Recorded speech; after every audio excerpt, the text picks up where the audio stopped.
Mari kita belajar Matius pasal 5 ayat 17 sampai ayat yang ke-20.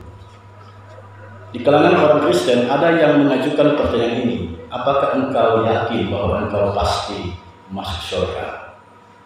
Jika pertanyaan yang semacam ini diajukan kepadamu, apa jawabanmu? Pasti. Dengan keyakinan seperti itu, mari kita baca ayat 20 bacaan kita saat ini. Kita baca ayat 20, mulai. Maka aku berkata kepadamu, jika hidup keagamaanmu tidak lebih benar daripada hidup keagamaan ahli-ahli Taurat dan orang-orang Farisi, sesungguhnya kamu tidak akan masuk ke dalam kerajaan surga.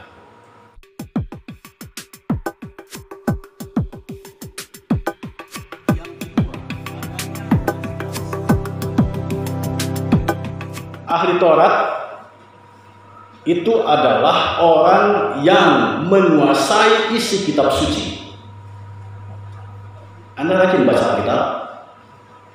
Rajin? Setiap hari Anda baca kitab?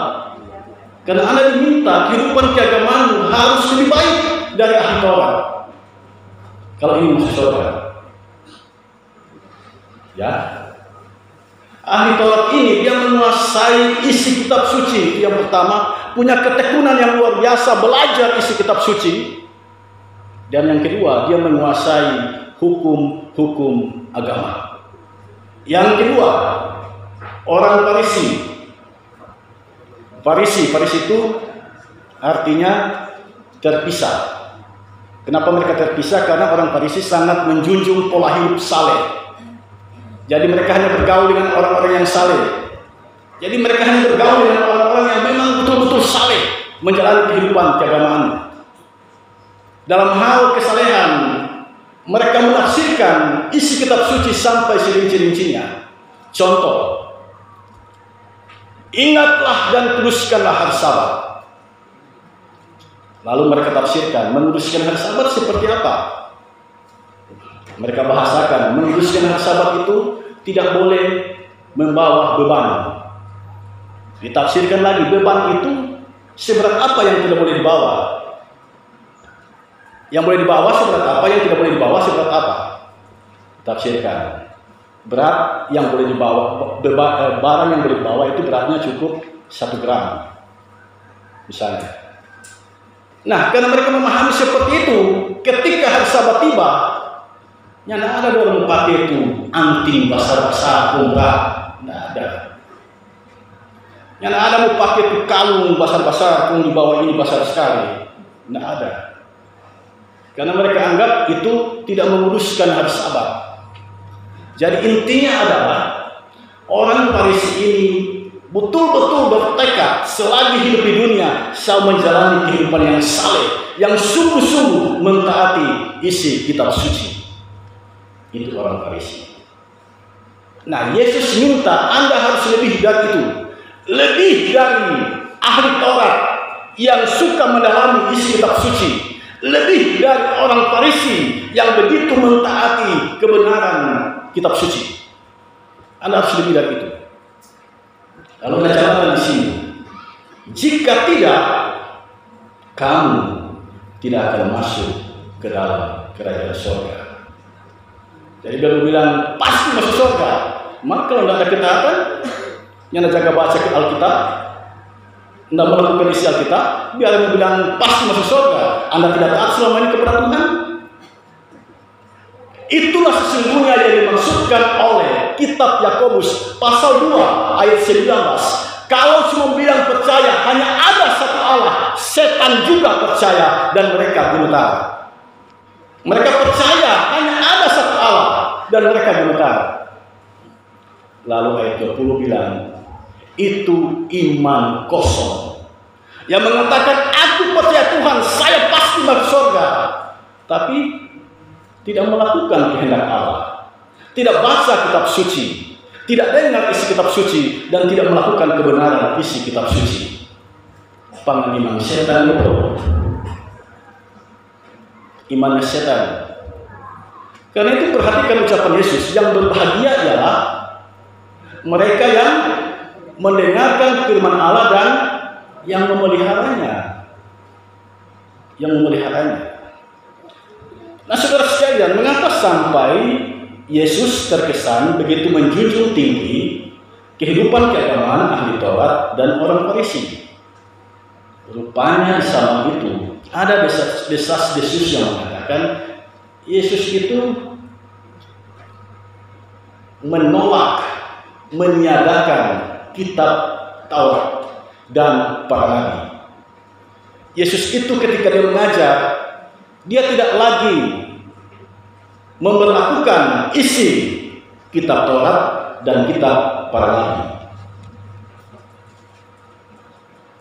Karena itu dalam ayat 17 Yesus mengucapkan kalimat ini, kita baca bersama. Janganlah kamu menyangka bahwa aku datang untuk meniadakan hukum Taurat atau kitab para nabi. Aku datang bukan untuk meniadakannya, melainkan untuk menggenapinya. Aku tidak meniadakan hukum Taurat dan kitab para nabi.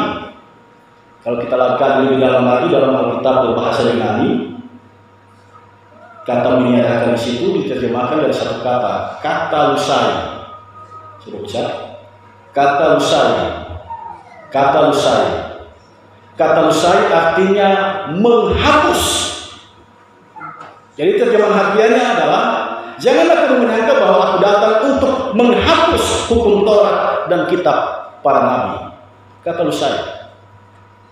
Yesus bilang dia datang, dia tidak hapus hukum Taurat dan kitab para nabi. Hukum Taurat. Taurat itu dari kata Torah dalam bahasa Israel. Torah itu artinya pengajaran. Orang Israel memahami Taurat itu dalam tiga hal. Yang pertama, yang disebut hukum Taurat adalah 5 kitab Musa. Kejadian, Keluaran, Imamat, Bilangan, Ulangan. Yang kedua, yang disebut hukum Taurat itu 10 hukum dalam Keluaran pasal 20 ayat 1 sampai 17. Yang ketiga, yang disebut Taurat itu adalah pengajaran Allah. Sebab Torah artinya pengajaran. Jadi ke seluruh isi kitab suci dari Kejadian sampai Maleakhi, itu kitab sucinya penganut agama Yahudi. Dari Kejadian sampai Maleakhi, kalau di situ ada pengajaran Allah, itulah Taurat. Itulah Taurat. Nah, Yesus katakan dia datang bukan untuk meniadakan, bukan untuk menghapus hukum Taurat itu, tetapi dia menggenapinya. Yang kedua, kitab para nabi. Kitab para nabi. Kitab para nabi itu orang Israel membaginya dalam 3 bagian. Yang pertama, nabi-nabi awal. Kitab nabi-nabi awal, mulai dari Yosua, Hakim-hakim, 1 Rut tidak masuk, 1 Samuel, 2 Samuel, 1 raja-raja, 2 raja-raja. Itu kitab nabi-nabi awal. Yang kedua, nabi-nabi besar, cuma 3. Yesaya, Yeremia, Yehezkiel. Yang ketiga, nabi-nabi kecil. Nabi-nabi kecil, mulai dari kitab Hosea sampai kitab Maleakhi. Jumlahnya ada 12 kitab. Itu nabi-nabi kecil. Nah, Yesus tidak bilang, aku datang bukan menghapus kitab para nabi itu. Tidak. Tapi aku datang untuk menggenapinya. Saya penasaran dengan kata menggenapi ini. Saya cek langsung ke Alkitab bahasa Yunani. Di sana tertulis plerosai. Kenapa kembali ke Alkitab bahasa Yunani? Sebab ini terjemahan dari Alkitab berbahasa Yunani. Alkitab Perjanjian Baru pertama kali ditulis dalam bahasa Yunani Koine. Jadi kalau Anda tidak mengerti Alkitab berbahasa Indonesia, kembali ke sana ke Alkitab berbahasa Yunani. Nah, kata menggenapi diterjemahkan dari bahasa Yunani plerosai. Boleh sebut plerosai. Lagi plerosai. Plerosai arti harfiahnya adalah dalam bahasa Inggris to fulfill. Fulfill, memenuhi. Jadi aku datang bukan menghapus hukum Taurat, bukan menghapus kitab para nabi, tapi aku memenuhinya. Apa ini? Air aqua. Saya mau tanya, ini penuh atau tidak? Tidak penuh. Hukum Taurat dan kitab para nabi belum penuh. Jadi Yesus datang sama dengan air aqua ini, dibuka, ditambah sampai dia penuh. Jadi hukum Taurat dan kitab para nabi itu belum penuh, belum utuh, belum sempurna. Yesus datang mengutuhkannya, menyempurnakannya. Pertanyaan kita, apa yang belum dipenuhi dalam hukum Taurat dan kitab para nabi? Yang pertama, nubuat tentang Mesias. Masih ingat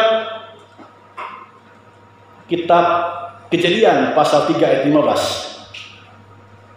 Aku akan mengadakan permusuhan antara keturunanmu dan keturunannya. Keturunanmu akan meremukkan tumitnya dan keturunannya akan meremukkan kepalamu. Itu adalah nubuat untuk Yesus. Jadi yang akan meremukkan setan itu Yesus. Jadi kitab Taurat baru menubuatkan, Yesus memenuhinya, Yesus menggenapinya. Lalu bagaimana dengan kitab para nabi? Kita ambil contoh satu, Mika 5 ayat 1. Tetapi engkau, hai Betlehem Efrata, hai yang terkecil di antara kaum Yehuda, daripadamu akan bangkit bagiku seorang yang akan memerintah Israel, yang permulaannya sudah sejak purbakala, sejak dahulu kala. Ini nubuat untuk Yesus yang akan lahir di Betlehem Efrata. Dari Betlehem Efrata akan bangkit seorang yang akan memerintah Israel. Dia memerintah Israel yang permulaannya sudah sejak purbakala, sejak dahulu kala. Siapa yang punya kekuasaan, yang punya pemerintahan sejak purbakala, sejak dahulu kala? Cuma Yesus yang punya pemerintahan itu. Jadi kitab para nabi menubuatkan, Yesus memenuhinya, Yesus menggenapinya. Yang kedua, Yesus menyempurnakan pengajaran dalam hukum Taurat maupun kitab para nabi. Nah, dari bacaan kita tadi, coba kita lihat ke bawah. Kita lihat misalnya ayat 38 dan 39. Kita baca bersama, mulai. Kamu telah mendengar firman, mata ganti mata dan gigi ganti gigi.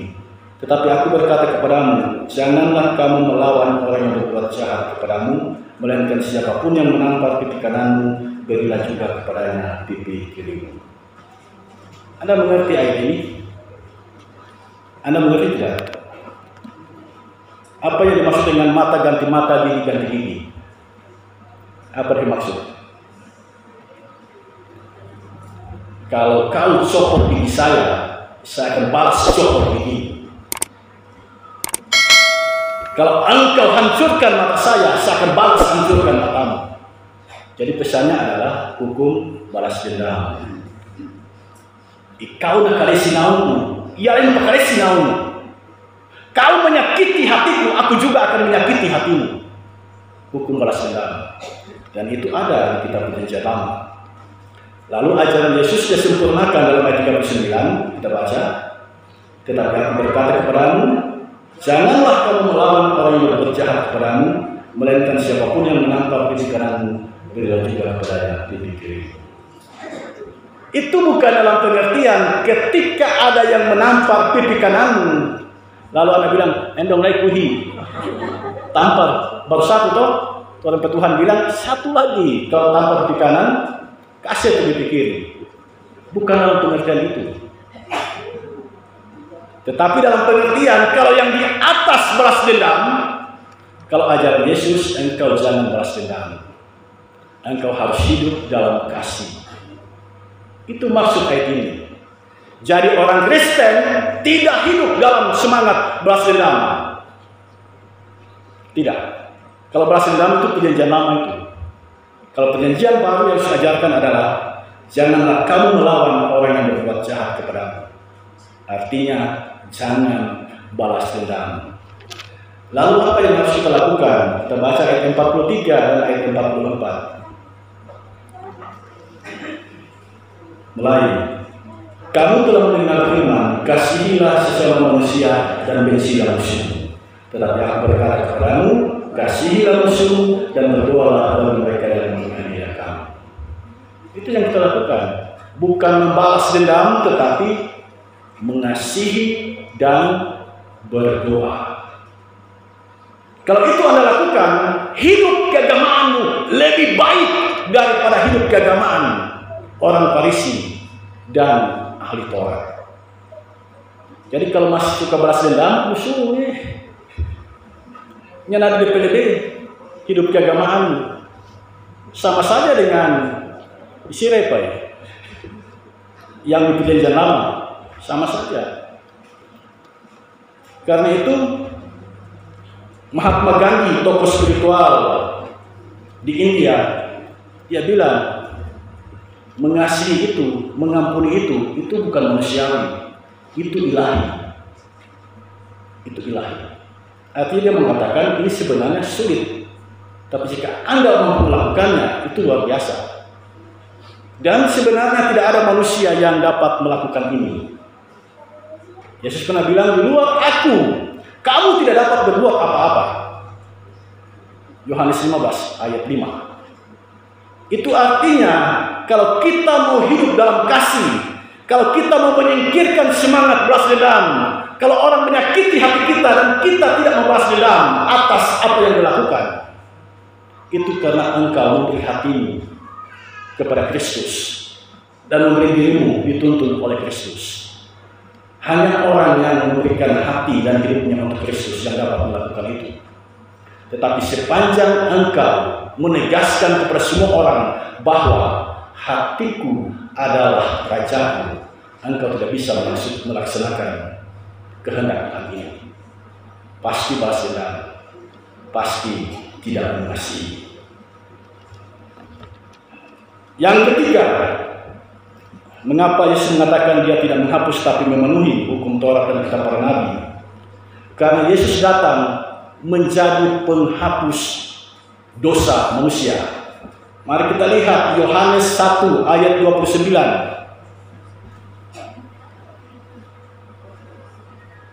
Yohanes 1 ayat 29. Kita baca bersama, mulai.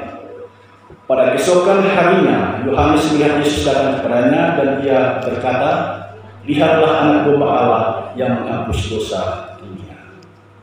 Jadi kalau di perjanjian lama ada korban penghapus dosa, di perjanjian baru Yohanes bernubuat, lihatlah anak domba Allah yang menghapus dosa dunia. Jadi Yesus memenuhi nubuatan perjanjian lama. Korban di perjanjian lama digantikan oleh Yesus dengan mengorbankan dirinya sebagai korban penghapus dosa. Yang keempat, waktu Yesus lahir, masih ingat Lukas 2 ayat 11. Masih hafal ayat itu? Lukas 2 ayat 11.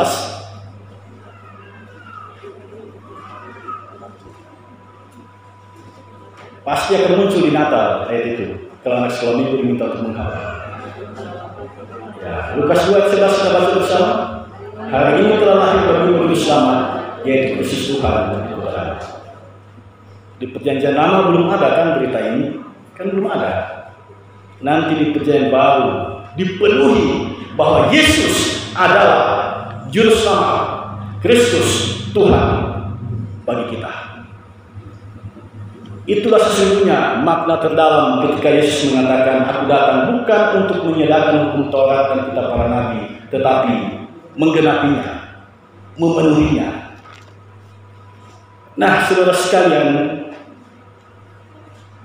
dari sini kita mengerti bahwa beriman jangan kita pahami berucap aku percaya kepada Yesus, bukan sebatas itu.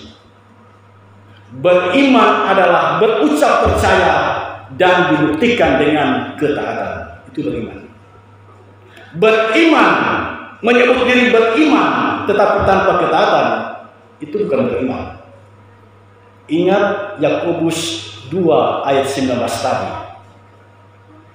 Setan percaya satu Allah tidak? Setan percaya satu Allah tidak? Percaya. Dan mereka gentar. Apakah setan melakukan kehendak Allah? Apakah setan melakukan kehendak Allah? Tidak. Di situ bedanya setan dan orang Kristen. Orang yang percaya sungguh-sungguh kepada Yesus. Kalau orang Kristen, aku percaya kepada Yesus, itu diikuti dengan ketaatannya, melakukan hukum Taurat, melakukan kitab para nabi, melakukan apa yang tertulis dalam kitab suci. Pulang dari tempat ibadah ini, renungkan dalam kehidupan kita. Apakah kehidupan keagamaan saya ini lebih baik dari kehidupan ahli Taurat dan orang Farisi?